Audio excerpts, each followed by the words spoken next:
Um, I think I wrote a little bit about the people that are working are joining with us this group. You Yeah. already know Pau Kata, Yeah. Oli Bonzanigo, the Italian artist that she has been Mm. working also on caravan trades.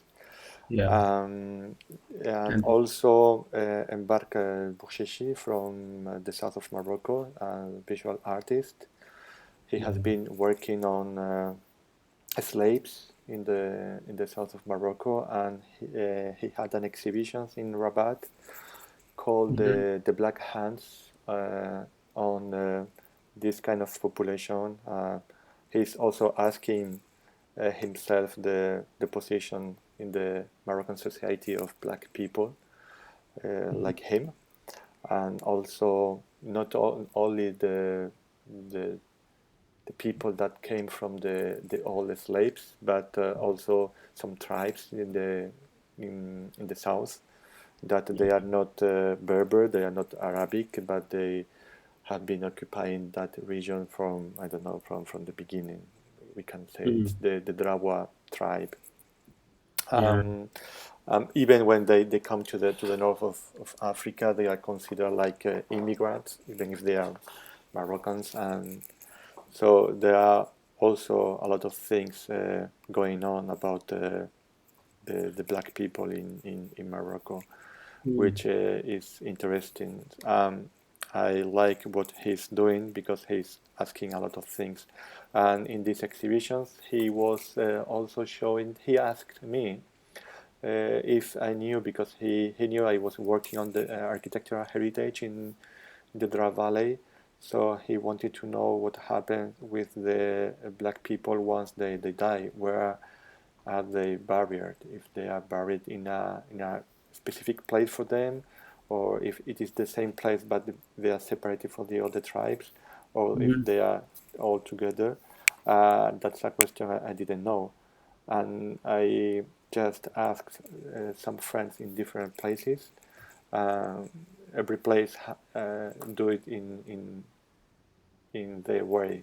Sometimes they are all together, sometimes they are separated, and sometimes they are in different places. So I asked him to join us, and he agreed. No, and the other, Eleonora Castagnone, she's a sociologist, an Italian one, living in Marrakech, and she's studying the immigration Yeah. overall from other African countries to through Morocco, and Mhm. she wanted me to talk and to see after my experience with Kafila Wahida, because she wanted to compare the path that caravan did, Mm. uh, of course near Morocco, and to see to compare if they are the same path immigrants used to do now to arrive to the north of Africa first, and then to Ceuta, Melilla, my city, and then to cross to Europe through the Strait of Gibraltar. And also that will be, I think, interesting to see this heritage, how it is used, or at least just to know to share and to compare how people decide to choose one place or another. No? Because as you know, we cannot say there is just one path, even in one region.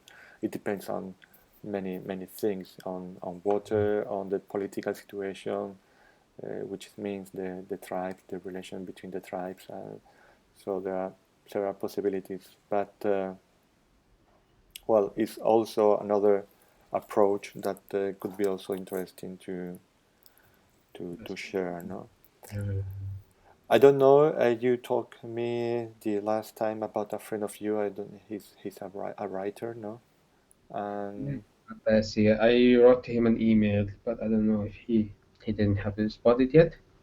Maybe he's traveling, I guess, or somewhere, not in Sudan. And yeah, but also his problem, like he only speaks Arabic. well, that's because I have to talk to Mbarek because Mbarek he speaks French, Arabic, Darija. Yeah, I'm not sure if he can speak English or at least to understand, but it doesn't matter because well, we have to talk about how we can do.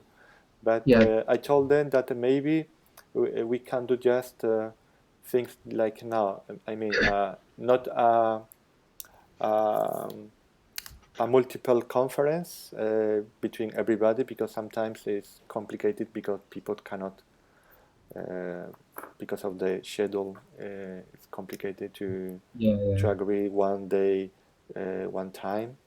But maybe it is just a question if we can record the conversation, then people can see, and then if they have questions, they can uh, That's, ask directly. No. that would be nice. Yeah. So also because I wrote yesterday, I think it's better uh, uh, at least if you have uh, information that you can share directly with some links, as Mm-hmm. I do with Caravan Wahida or other things. If not, instead of writing mails or I'm doing this and this and this, maybe it's better to record a video and then people can see what we are doing. No? So that's why if I'm sure maybe you are going to talk directly to embark in Arabic, so there will be That'd be no no problem, problem. and then I can speak because also the other people that can speak in French are Mbarek, Eleonora, and me, no. Mm. So I prefer because everybody except Mbarek can speak English. I think it's better to speak and to communicate in English, and then I can see with him. Oh. Okay. And also you used to work with the Google Drive. Yeah, yeah. Yeah, so also as you can see with the Google Plus community, there are several files because I have been using that for around for 2 years maybe. So there are Yeah. a lot of information. I share all the file because maybe you can find things interesting. Sometimes are related, yes, to water issues, or to architecture, or to well, things more specifically maybe are not interesting, but I don't know. Maybe for Paul it could be interesting. So it is just a question if you can open another file and put on information, or I mean the classification of the file is you can change that. It's completely free. There was Spanish architect. She put a lot of information because she did a PhD on one of the oases, Yeah. and she put a lot of information, and some of them it is not even classified. So, and that's all. I just going to tell you that the project Kafila Wahida I did last year, but I'm I'm going to do another step Mm. now because that I'm going to call Kafila Zania. Mm. It's also a question of doing this path that people used to do inside Morocco, no? That'd be interesting. Yeah. Uh, Because for me, it's this is like one of the things I want to do is going on these caravans, like one in Egypt or one in Morocco, any of them, to like have the experience because uh, this is a different way of of of, of interacting with what we're working with. mhm. Yeah, Like, when I mean just inside Morocco, it's because there is no terrestrial border open with Algeria. And then, yes, you can go till Mauritania, but even now, because of the problems between the Polisario and the Moroccan mm, government, well, if you are very close to this border between the Western Sahara and Algeria, it could be complicated. And then it's dangerous in Mali. I met some musicians from Mali in the Oh, last Taragal festival, and they told me, no, you cannot come to the north of Mali. oh, of course, this is a problem. Just a second.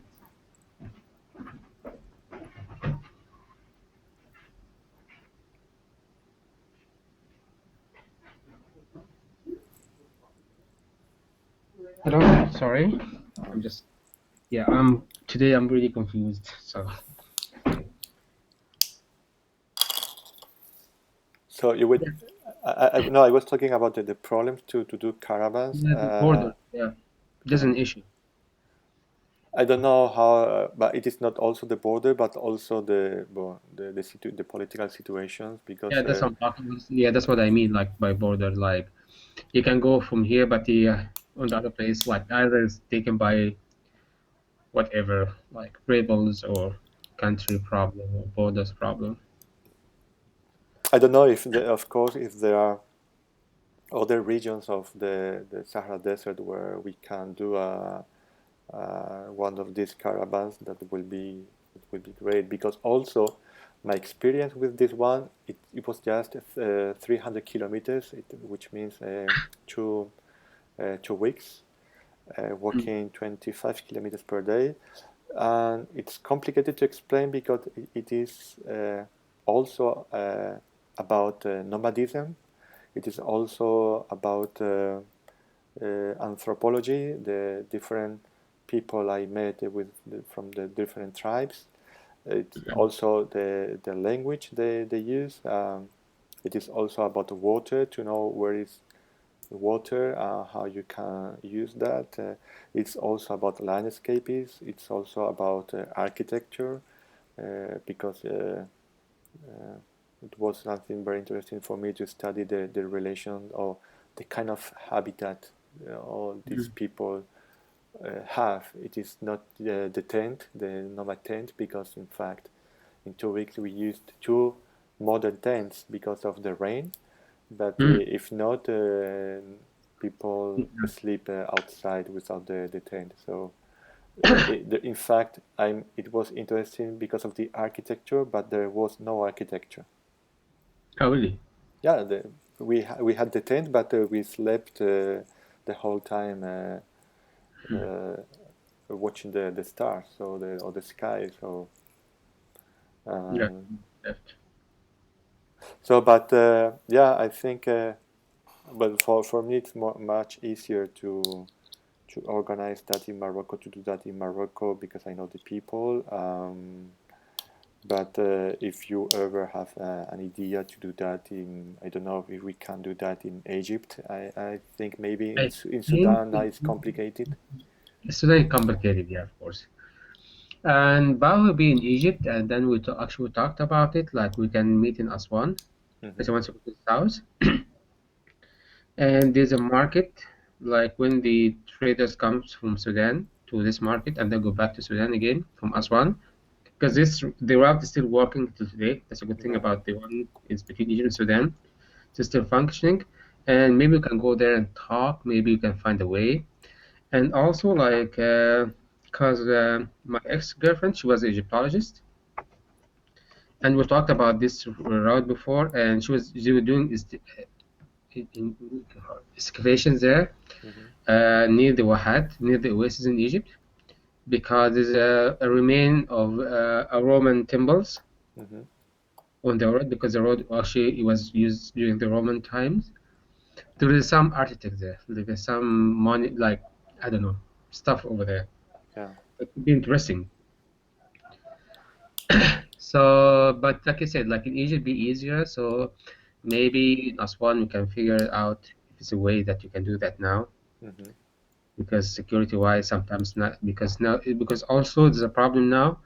Before it was easier to go there, but now because the conflict of Libya, because Hmm. the road is goes near to Libyan border, so it's kind of like not really safe. So I'm not sure how easy it would be now to do that. Maybe if it is near the border with Libya, it's complicated because Yeah, of course. now I mean, with some Algeria. portion, not the whole thing, No, but some well, part of it. it's Yeah. well, if you can ask people if which Yeah, you can places ask are safe. people. Like it's better to Be- go there and investigate yourself and yeah, ask how it works than yeah, assuming.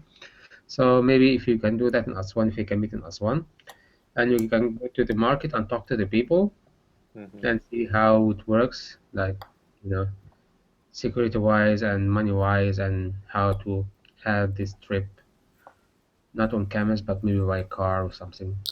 Mm-hmm. Yeah. Okay, I also, because we are always talking about caravans, but then there are many things related to caravans that can be they are already being studied by some of us. Yeah. So because I know you told me that you were making some researches on the slaves. Yeah. I don't know if it is just a slave, it is the trade with the slave, or I mean, which is the point of view you are using to for your research? My research was like because I was talking about slavery or in how to say, like enslaved armies, like slaves who be fighting for the for the colonialist army. Mm-hmm. And one of the routes they were taking these slaves or like soldiers, how do you call it, is through these caravans. Because functionally, these caravans used to do like having like trades, Mm-hmm. like ivory and silk and everything, including slaves. So slave was a part of this caravan, like since the beginning of But, starting but of time. but excuse me, what kind of the caravans that I'm talking came about came came came from the south of Sudan? I mean, we from Sudan. south to north and north to south, and also to the east, from the east Yeah, to the west. actually, it comes like from south to the West Sudan, and from the west either they go like eastern, taking crossing the Red Sea, or going north, going to Egypt. Hmm. So the main point was like in Darfur, like in Fasher, which like the west. So what happens actually that the traders, actually what they do like not the traders but the cattles, like the tribes who works with cattles. Hmm. They follow the cattles from the west to the south with the rain, and on the way back to the north or to the west, they take some slaves because they go mostly like to the Nuba Mountain and the south to the South Sudan, where now South Sudan like Shilluk and Dinka, and then they kidnap whoever they can get, and they go take them to Fasher, to the center of Sudan, where they have a big market and they sell them.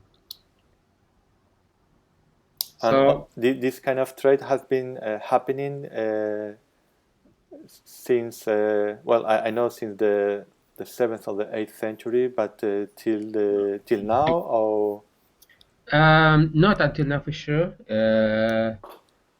I mean, there's other thing also like I met an ex-slave and he was released in 1989 or 1985.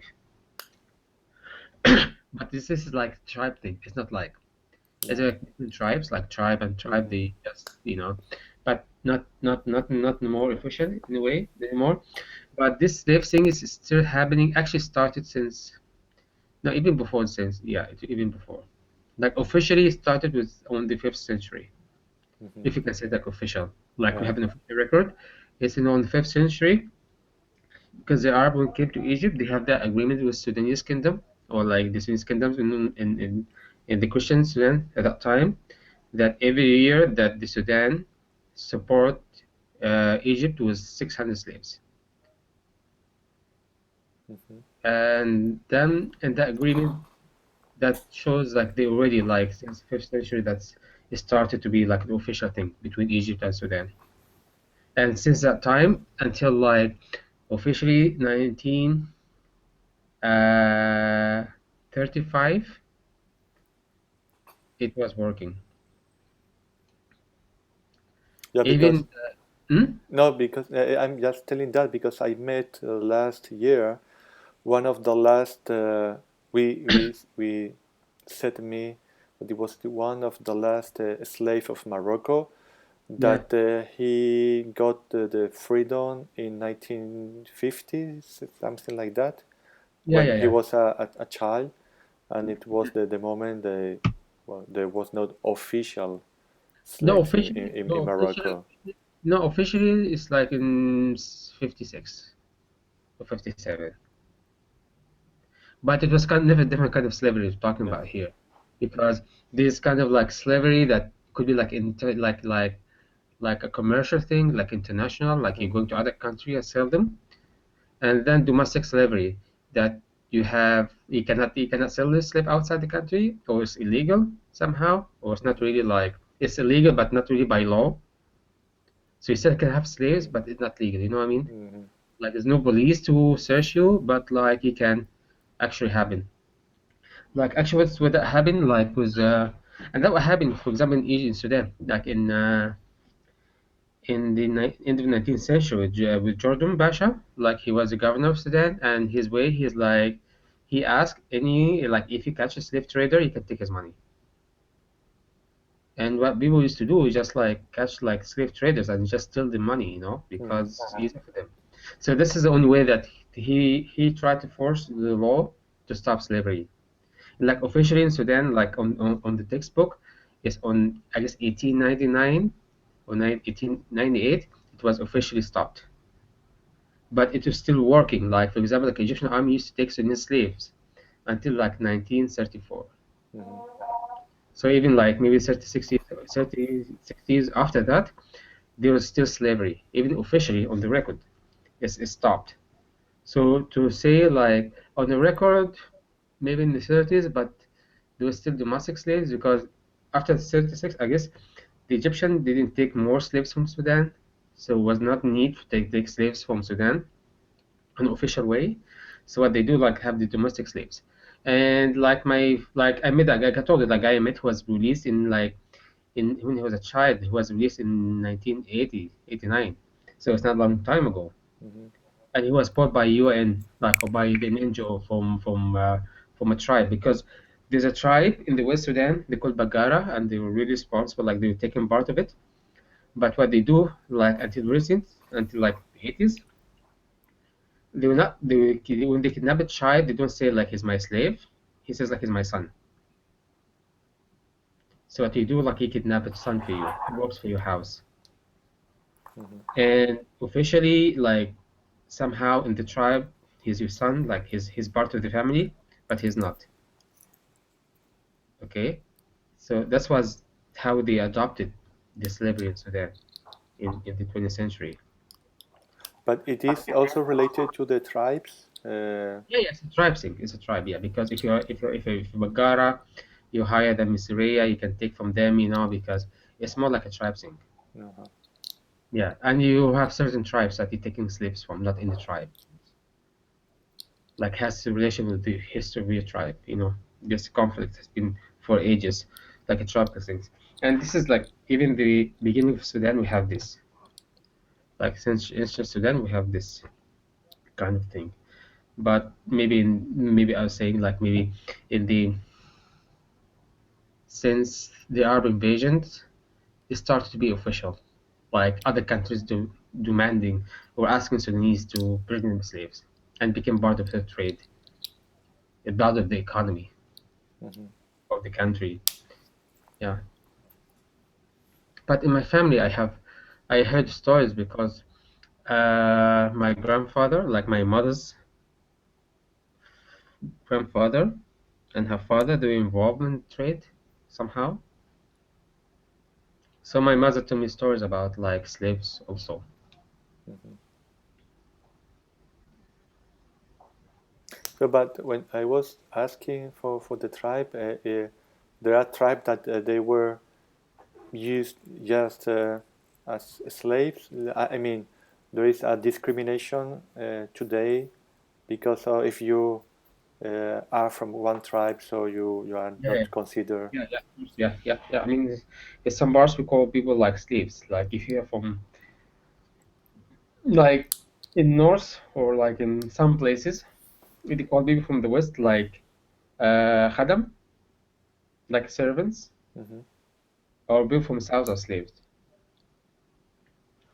You can say like, oh, al-abd, like referring to a tribe, or servant referring to another tribe, Mm-hmm.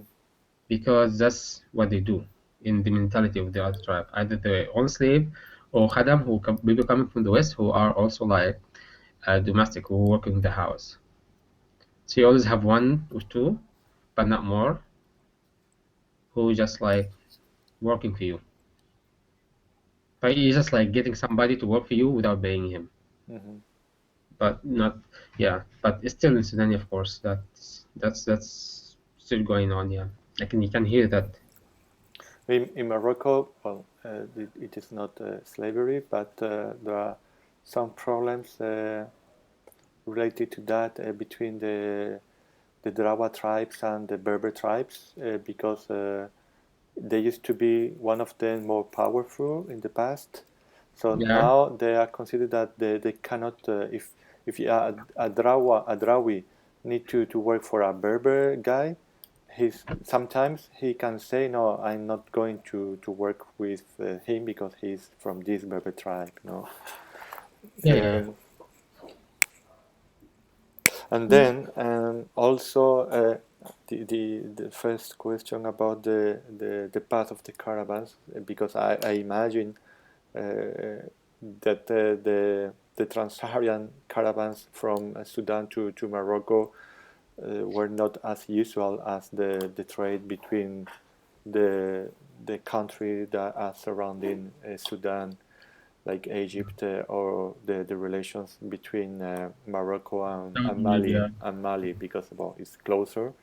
yeah, yeah. Um, um, well, maybe there are much more information, and there is still a lot of things remaining from that heritage, as I know, because of the music from Mali and because of many other things. No, I don't know if I told you the last time the video I made in November or the end of October, an interview to a guy from Hamid El Ghizlan Mm-hmm. who used to go to Timbuktu by walk with caravans. I don't know Okay. because he is speaking in Darija, and maybe it's going to be more complicated for you. I don't know. Yeah, Maybe there, yeah, yeah. maybe I can send you the link later so you can have an idea. But because I was asking about also the composition of the caravans, if there were different kind of tribe or they used to go people just from one tribe. Yeah, Um, and also see if there were slaves. Many then he started to talk about what kind of trade. A lot of clothes, yeah, salt, and sugar, and well, many other things. But the slaves, uh, because he was very young, he doesn't remember if there yeah. were slaves or not. No. Um, and the other thing, I don't know if you remember. I don't remember if I told you about this heritage of this trade, and also talking about the slaves. Is the where we are doing the Caravan Tirmat Festival in near Gelmim, in the south of Morocco. It What is it? was in Gelmim, in the south of Morocco. Um, it's there were two places where the caravans left or arrived. One was Hamid El Ghizlan in the Zagora province. It's in the middle of the country, but Mm, in the south, it's the end of the Dra Valley, and the other is near Gelmim. And also, they said that Gelmim was also one of the biggest camel markets in Africa, and it is still used, but you can find maybe 50, no more than 100 camels show there to buy once per week. yeah, Um, and so in near Gelmim there is a small oasis called Tirmart, and it was a place for the arrival of the caravans. That made that once the caravans arrived, they made parties to celebrate that they arrived well. So maybe the Arabics made a party in one place and the Berber in another place. But what is sure that the slaves they made also their own party. Mm. Till today, at the month of July, they used to meet not also the descendant of these slaves living in these oases, but also in the other regions surrounding Gulmim comes to make a party, and it is called uh,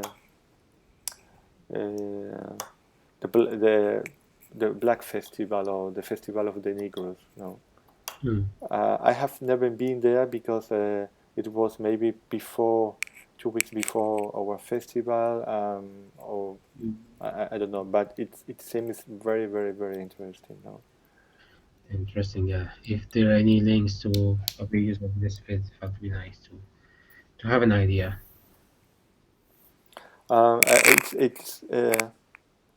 it's a pity because I have been searching some information on internet, even some pictures or video. There is nothing. It's something organized maybe 1 week before the festival. Nobody knows when it's Uh, going to happen. They decided at the very last moment. that'd be interesting to do that. Yeah. Yeah, that's good. Yeah, So. this is that's actually important that to see how this is how its reflection until nowadays, Mm, like because it's part of this whole thing still exists somehow today, but we don't know where. So like if something like this festival or what kind of dance, what kind of music, what the word like actually has a relationship, and it's important to find like between like because we talk about the past and also we talk about now mm. and the connection between the past and now. This is important, I guess, for me. No, even when I made the architectural guide plan of Zagora Yeah. with 300 qasur, the information I had from the Culture Ministry of Morocco, um, someone that I expect that he's going to share information with us because he's an archaeologist but an anthropologist working in the south of Morocco, and he's also the people that coordinates the project that the UNESCO does in Mali and Mauritania, and Yeah. he knows a lot of things. So when I saw the information he gave me about the name of the Oxar, the tribe, there were also the name of the dance they made, and I asked him, Mohammed, that's very interesting, but what is the relation between the dance and the architecture? And he Mm. told me, look, there is not a lot of things written about this, so there is not a lot of information. I used the story of the dance to Yeah. follow the path of some of the tribes. So, and that's why I know that one tribe that is now living in Zagora, I know that 5 centuries ago, that Yeah. tribe was living in Fez because I found information about this kind of dance, no? Oh yeah. Which is very, very interesting.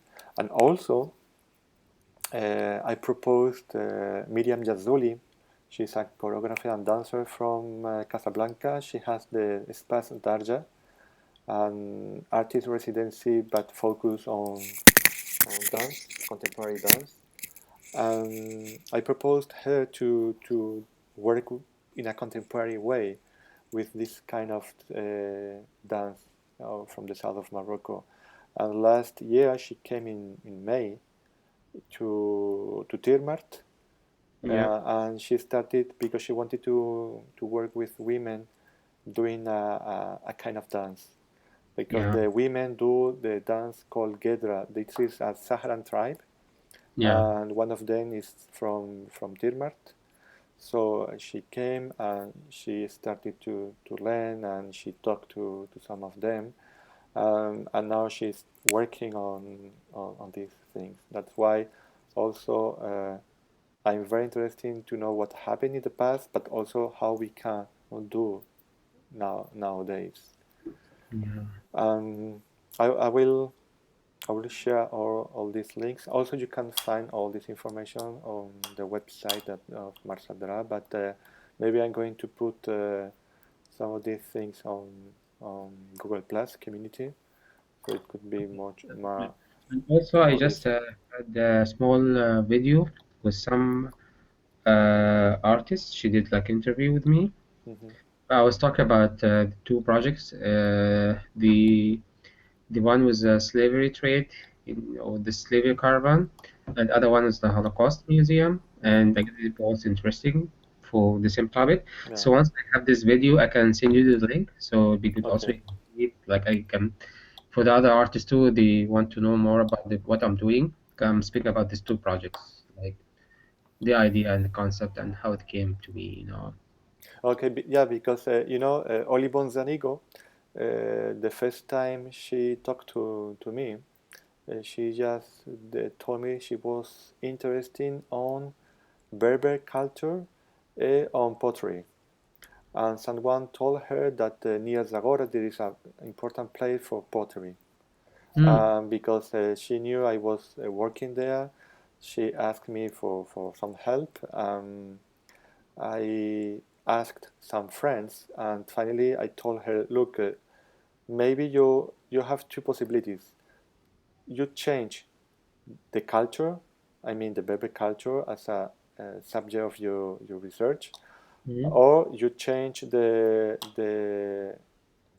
crafts, the pottery, because the people that are making pottery in that place, they are not Berber, they are Drawa. Ah, And, Naraba. uh, and also this pottery is an heritage from the Mali culture. I mean, it's a technique used in the north of Mali. I mean, Yeah. there is nothing related to the Berber culture. Hmm. So that was the first step. She started to study a little bit. She went there to study the pottery and to talk to the people. But also, finally, she started to find some documents about the official trade and the agreements between the Morocco and other countries. And that's why she finally worked on the trade between Ireland and Morocco, between sugar and marble. And that's the piece, the installation she did for the Marrakech Biennale last year. I mean, she started to be interested on pottery, and she finished in Marrakech with the marble and sugar trades that are not related well, they are related to caravans because also it was another kind of trade. So but it was maybe a consequence of the caravan, no? Yeah, yeah, yeah. That's the other thing, and also that's maybe the subject that Paul is interested. He told me maybe that will be great another day. We can have a conversation so everybody know the interest of everybody. Um, he told me that he's interested on artist residency, but not in the present, but also in the past. How for him the artists from the past, maybe they were the Minecraft people working on several kind of crafts Yeah, yeah, that yeah. could travel through Oh, the through the interesting. caravans and to share. And that's also when I talk about the people that made pottery in Zagora in the south of Morocco, but it is a technique that came from the north of Mali. That Hmm. was the also the matter that can be interesting for Pau. The caravan as a way to move, people to move, and the how no techniques to go from one country to another. Yeah. And also, if we are talking as a physical space, we were talking about the possibility also of making some researches on the Fanadek, Hmm. because in the small cities there are not, at least in the south of Morocco there are not, but in Marrakech you have a lot of fanatic. Can we consider fanatic as a just as a hotel or as a hostel for people from the caravans? And fanatic بالعربية فنادق Is it like فندق khan? فندق ها Because in Egypt we have khan. خان Yeah, khan is like a hostel slash a market for traders who coming international, like people coming from abroad. That's where they can stay and they can sell the goods. Like you have the basics like a market, but upstairs like a hostel. It is the same thing in Morocco, but it is, well, I don't know if it is the same thing. In Morocco, you can find them as a fondak Yeah, or fanatic. It's for the animals in the floor ground, and then people are going to sleep in the upstairs. But the question is, it's just for people traveling or for people coming yeah. with caravans? No, Big, I guess people coming with caravans because they have to come with the commodities, like with the goods. It's not like you can stay there. yeah. It's just you have to have like merchants that you're selling. No, Be- because what I know in the south is that people stay in the tents, Yeah, and they could stay there for 2 3 months to sell all of the products, but yeah, they because they are not established in the market or in the even in the place. Sometimes it's 15 kilometers away from the place where the market is taking place. yeah. I don't know. That's curious because also I know sometimes the Qatar has the possibility to lodge people, Okay. but not a group traveling with caravans, no. And also I know the places where they told me, no, this is the point where people living in other places surrounding here arrived to start the caravans, no. But there were no. It is not like that. That's why it's very interesting.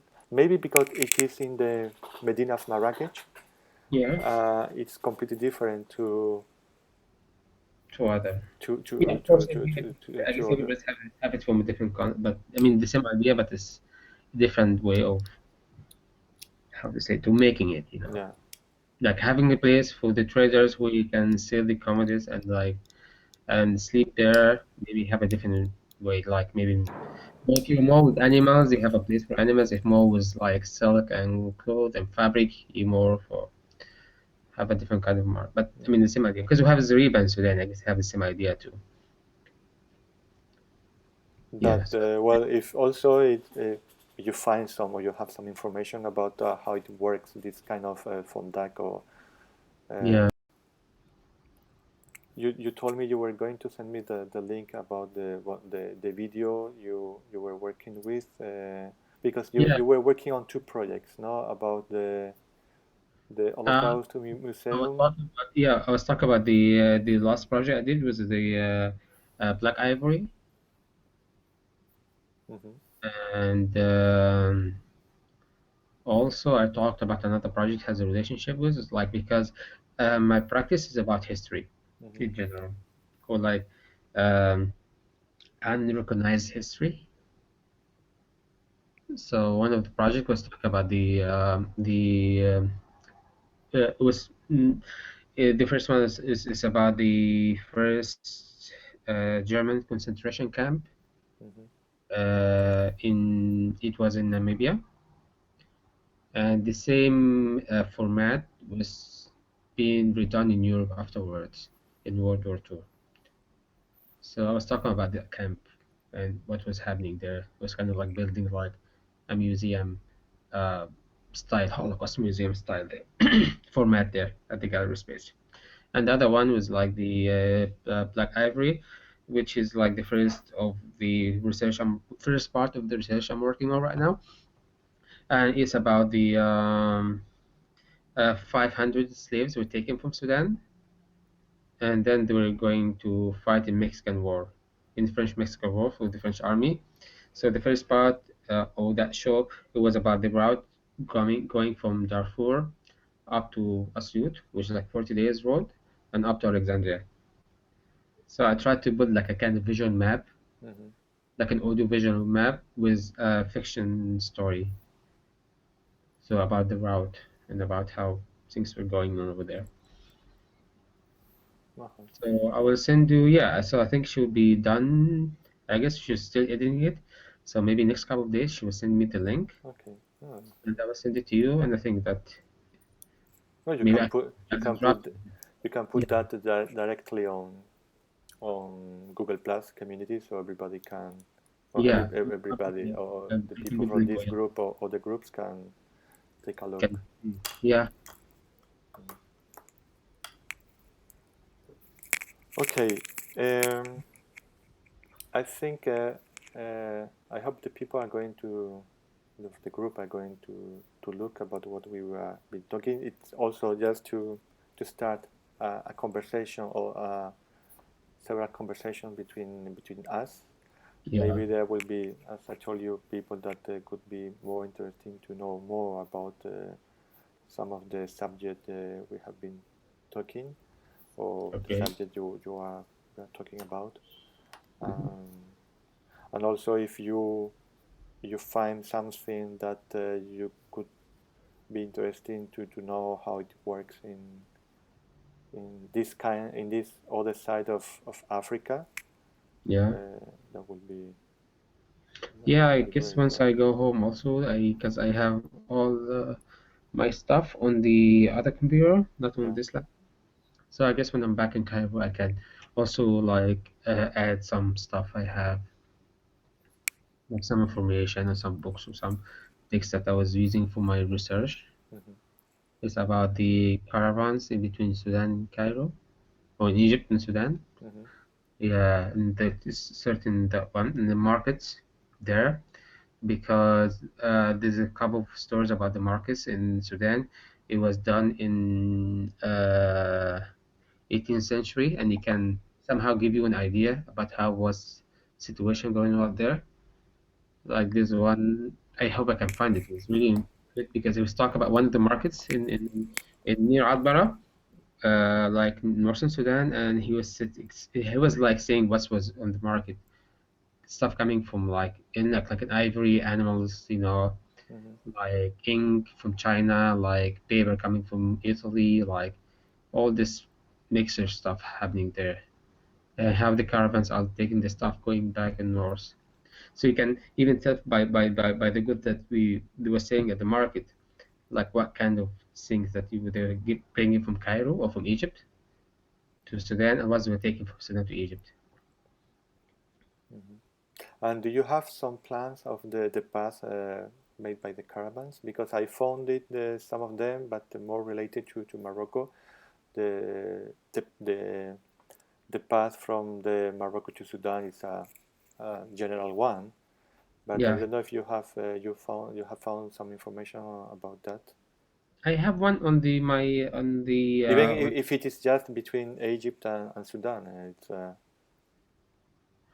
there's one I used, and I can send it to you. It has like more the caravans, like more about the whole area, whole region. mhm. So you have it from like in Sudan, in Morocco, in Algeria. It's like taking the caravans of all like called Bled Sudan, and this is the only map that I have. Okay. Then I'm going to put on Google Plus what I have. There are several, four or five Yeah, and plans. I can also that the plan that I have.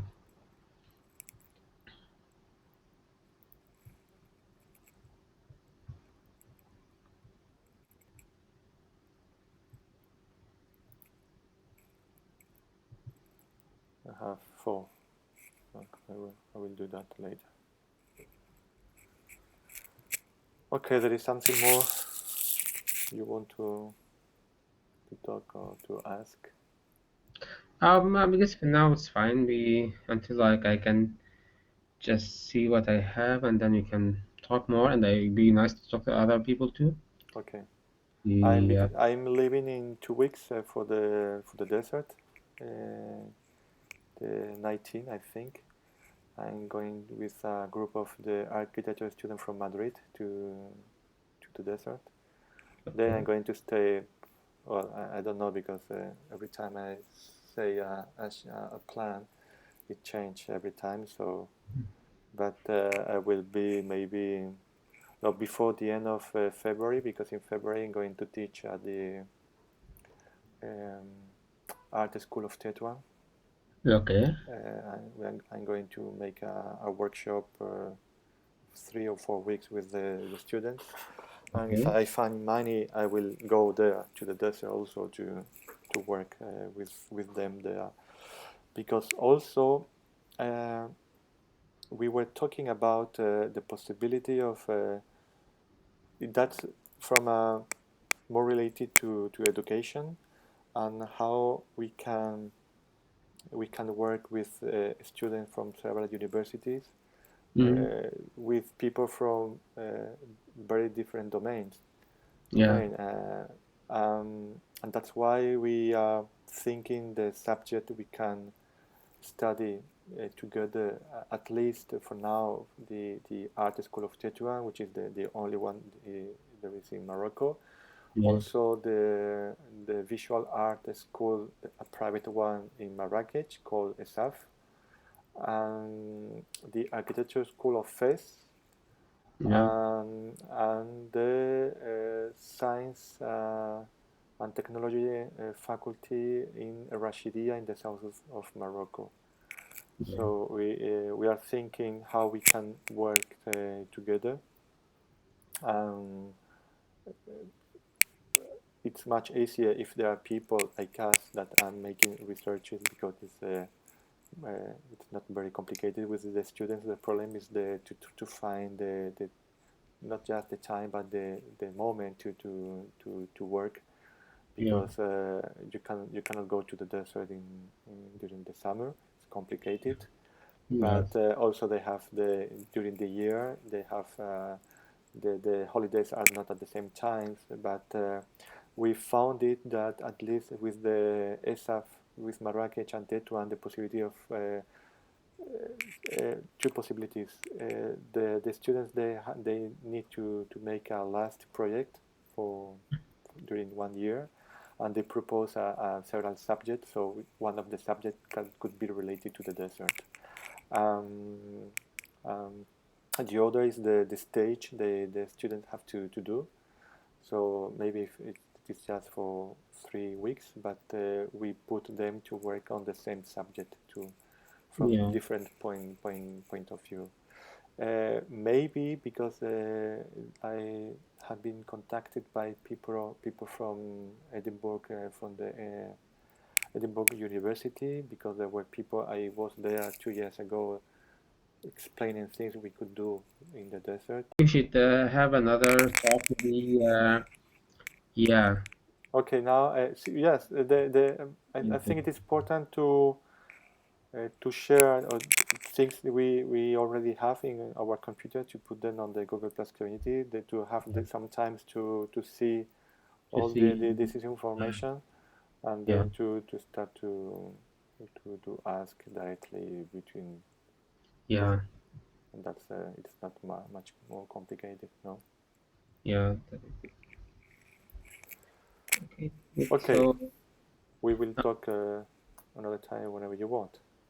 Yeah. Okay. Good. So yeah, I will try to send you stuff, and I'll try to read some of the what's shared on Google. Then we can have another time to talk, and we can talk more about it too. And then because I'll be more organized now. Because today I was really like have a hard day this morning. Yeah, Yeah, I found out this morning like two of my friends were arrested in Cairo. yeah, Yeah, and it's like trying to. So in the morning, that's why I was being late for my yeah, conversation because I was talking to my other friends about finding lawyers and stuff. So yeah. it's like, so I was like, you know, Oh, stupid things happens all the time. yeah. Yeah. So we Okay, will talk. Yeah, I will send you in next couple of days. When I have the thing, I'll send it to you, and then we can meet afterwards and talk more. okay. Thank you. See you Good. soon. Uh, Have a Bye. good day. Bye. Bye. Bye.